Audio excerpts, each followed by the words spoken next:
रात्रि के अंधकार में जब संसार निद्राचल में लीन हो जाता, तब वह नदी जाग उठती। कोई सामान्य नदी नहीं, बल्कि यह थी सपनों की नदी, एक जादुई धारा जो हर रात अदृश्य रूप में प्रवाहित होती थी। यह उन सभी के मन के भीतर बहती थी जो अपने सपनों को जीने की इच्छा रखते थे। नीला नाम की एक छोटी लड़की थी जो गांव के एक शांत कोने में अपनी दादी के साथ रहती थी। वह स्वभाव से चंचल थी, लेकिन उसके हृदय में एक अधूरी इच्छा थी, उड़ने की। वह अक्सर आकाश में उड़ते पंछियों को देखकर सोचती कि क्या इंसान भी उड़ सकता है। एक रात जब वह अपनी खिड़की के पास बैठी चांद को निहार रही थी, अचानक उसे नदी की मीठी कलकल ध्वनि सुनाई दी। ये अजीब था, क्योंकि उनके गांव के पास कोई नदी नहीं थी। आश्चर्य से भरकर वो आवाज की दिशा में चल पड़ी। कुछ ही कदम बढ़ाने पर उसने देखा कि चांदनी के नीचे एक चमकती हुई नदी बह रही थी। उसकी लहरें चांदी जैसी चमकदार थी और उसमें रंग बिरंगे सपने तैर रहे थे।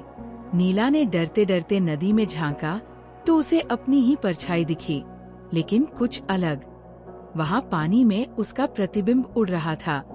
आश्चर्य और रोमांच से भरी नीला ने पानी में हाथ डाला और जैसे ही उसने लहरों को छुआ, उसकी आंखें बंद हो गई और वो अचानक किसी दूसरी दुनिया में पहुंच गई। ये सपनों का संसार था। यहाँ आसमान गुलाबी था, हवा में इंद्रधनुषी रोशनी थी और चारों ओर जादुई जीव उड़ रहे थे। नीला ने अपने चारों ओर देखा। यहाँ ऐसे लोग थे जो अपने सपनों को जी रहे थे। कोई संगीतकार था, कोई चित्रकार, कोई राजा, तो कोई बादलों के महल में रह रहा था। तभी एक सुनहरी रोशनी प्रकट हुई और उसमें से एक परी जैसी स्त्री निकली। उसका नाम सपना देवी था। उसने नीला से कहा, ये सपनों की नदी है जो हर उस व्यक्ति तक पहुंचती है जो अपने सपनों को साकार करना चाहता है, लेकिन केवल वही इसे देख सकते हैं जिनका हृदय निर्मल होता है। नीला ने उत्सुकता से पूछा, क्या मैं भी उड़ सकती हूँ? सपना देवी मुस्कुराई और बोली, यदि तुम अपने मन पर विश्वास रखो तो ये संभव है।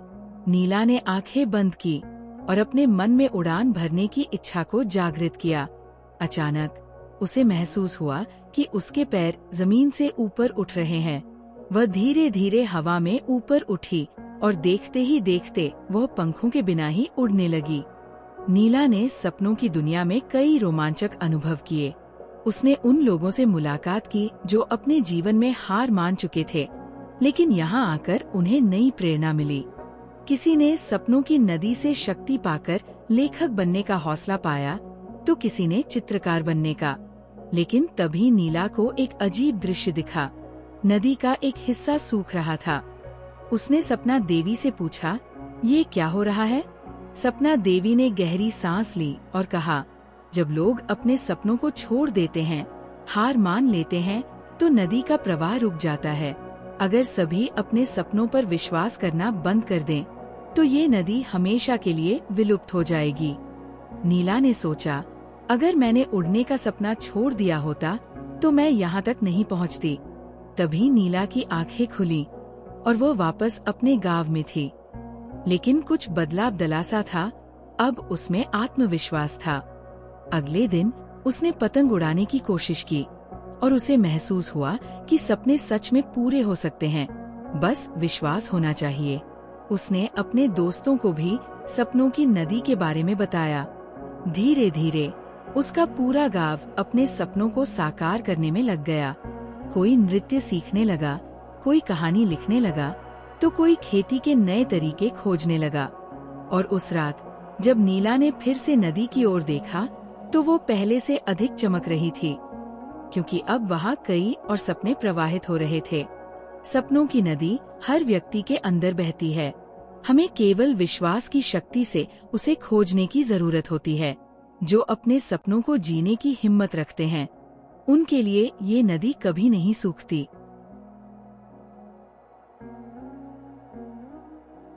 कहानी की शुरुआत एक छोटे से गांव से होती है, जहां 15 साल की आर्या एक साधारण लड़की है जो हमेशा से तारे देखती हुई रातों में खोई रहती है। उसकी माँ जो एक स्थानीय जड़ी बूटी विशेषज्ञ है, उसे हमेशा समझाती है कि सपने देखना चाहिए, लेकिन वास्तविकता में जीना भी जरूरी है। एक रात जब आर्या अपने प्रिय तारे लुमिंथ को देखती है, उसे अचानक एक चमकदार रोशनी का अनुभव होता है। ये रोशनी उसे तारे की दुनिया में ले जाती है, जहां उसे पता चलता है कि वह एक विशेष शक्ति रखती है। आर्या को वहां के तारे के प्राणियों से मिलता है, जो उसे बताते हैं कि एक दुष्ट जादूगर ने तारे की रानी को बंदी बना लिया है। बिना सोचे समझे आर्या अपने साहस और जादुई शक्तियों के साथ रानी को बचाने के लिए निकल पड़ती है। वह अपने नए दोस्तों के साथ विभिन्न चुनौतियों का सामना करती है, जैसे कि एक खतरनाक जंगल, भयानक अजगर और जादुई पहेलियाँ। हर एक अनुभव उसे अपनी ताकत और साहस के बारे में सिखाता है। जैसे जैसे वह अपनी यात्रा में आगे बढ़ती है, आर्या को अपनी पहचान और अपनी शक्तियों का एहसास होता है। अंततः वह दुष्ट जादूगर से मुकाबला करती है, जहां उसे अपने अतीत और अपने सपनों का सामना करना पड़ता है। आर्या अपनी सूझबूझ और धैर्य का उपयोग करते हुए रानी को बचाने में सफल होती है। जब वो वापस अपने गांव लौटती है, तो न केवल वह तारे की रानी बन जाती है, बल्कि अपनी पहचान भी खोज लेती है। कहानी का अंत आर्या के साथ होता है, जो अब एक नई दिशा में आगे बढ़ रही है, अपने सपनों की ओर।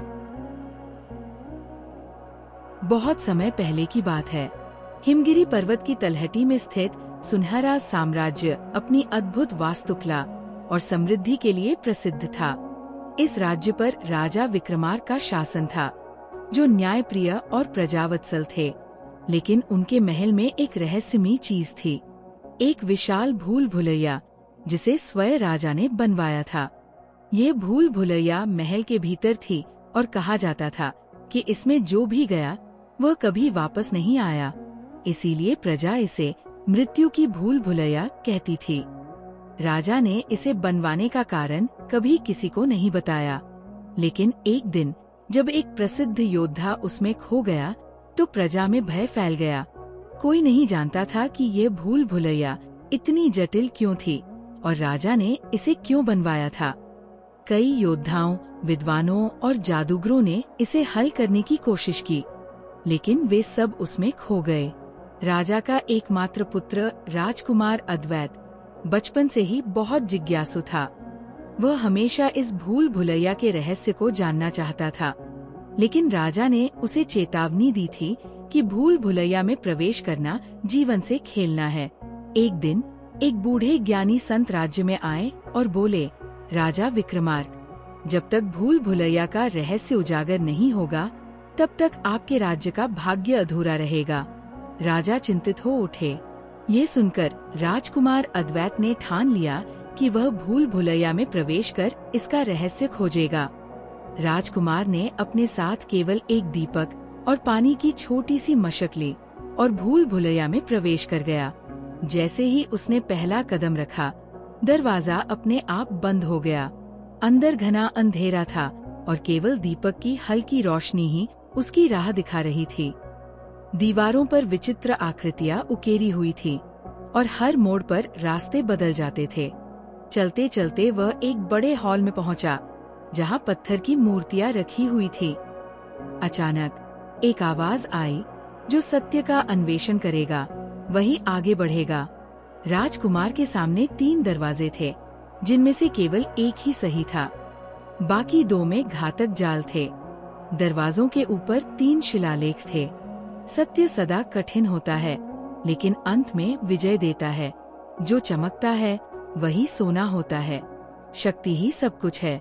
राजकुमार ने सोचा और पहले शिलालेख को चुना, क्योंकि उसने अपने गुरु से सुना था कि सत्य कठिन होता है, लेकिन अंत में विजय दिलाता है। उसने दरवाजा खोला और आगे बढ़ा। आगे एक और कक्ष था, जहां एक सुंदर खजाना रखा था। एक संदेश दीवार पर लिखा था, जो इस खजाने को ले जाएगा वह भूल भुलैया में फंस जाएगा। राजकुमार के मन में लालच आया, लेकिन फिर उसने सोचा, यदि मैं इस खजाने को छू लूं, तो भूल भुलैया से बाहर निकलना असंभव होगा। उसने खजाने को नजरअंदाज किया और आगे बढ़ गया। अब वह एक अंधेरे कक्ष में पहुंचा, जहाँ चारों ओर अजीब आवाजें गूंज रही थी। अचानक एक विशालकाय छाया उसके सामने आई और गरजती आवाज में बोली, मैं तुम्हारे सबसे बड़े भय का प्रतीक हूँ। यदि तुम मुझसे डरे तो यहीं समाप्त हो जाओगे। राजकुमार ने अपनी आंखें बंद की और मन में सोचा, भय केवल मन का भ्रम है। उसने साहसपूर्वक अपनी मशाल उठाई और उस छाया की ओर बढ़ा। जैसे ही प्रकाश छाया से टकराया, वो गायब हो गई। अब सामने एक अंतिम दरवाजा था। दरवाजे के पार राजकुमार ने जो देखा वो हैरान कर देने वाला था। वहाँ राजा विक्रमार्क खड़े थे। राजकुमार चौंककर बोला, पिताजी, आप यहाँ कैसे? राजा ने गंभीर स्वर में कहा, अद्वैत, ये भूल भुलैया मैंने केवल तुम्हारे लिए बनवाई थी। मैं देखना चाहता था कि तुम एक सच्चे शासक बनने के योग्य हो या नहीं। ये भूल भुलैया सिर्फ एक जाल नहीं, बल्कि जीवन की परीक्षाओं का प्रतीक है। राजकुमार ने विस्मय से पूछा, तो जो लोग इसमें खो गए थे? राजा मुस्कुराए, वे वास्तव में खोए नहीं थे। वे सब इस भूल भुलैया की परीक्षाओं में असफल हुए और बाहर आने की राह नहीं खोज सके। लेकिन तुमने अपनी बुद्धिमत्ता, निस्वार्थता और साहस से इसे पार किया। अब तुम सच्चे उत्तराधिकारी बनने योग्य हो। राजकुमार अद्वैत ने राजा विक्रमार्क से सीखा कि जीवन एक भूल भुलैया के समान है। इसमें कठिनाइयाँ, प्रलोभन और भय होते हैं, लेकिन जो सत्य और साहस के साथ चलता है वही इसे पार कर सकता है। कुछ वर्षों बाद जब राजा वृद्ध हुए तो उन्होंने राजकुमार अद्वैत को राजा घोषित किया। और जब अद्वैत ने राजगद्दी संभाली तो उसने वो भूल भुलैया नष्ट कर दी ताकि कोई और उसमें न फंसे।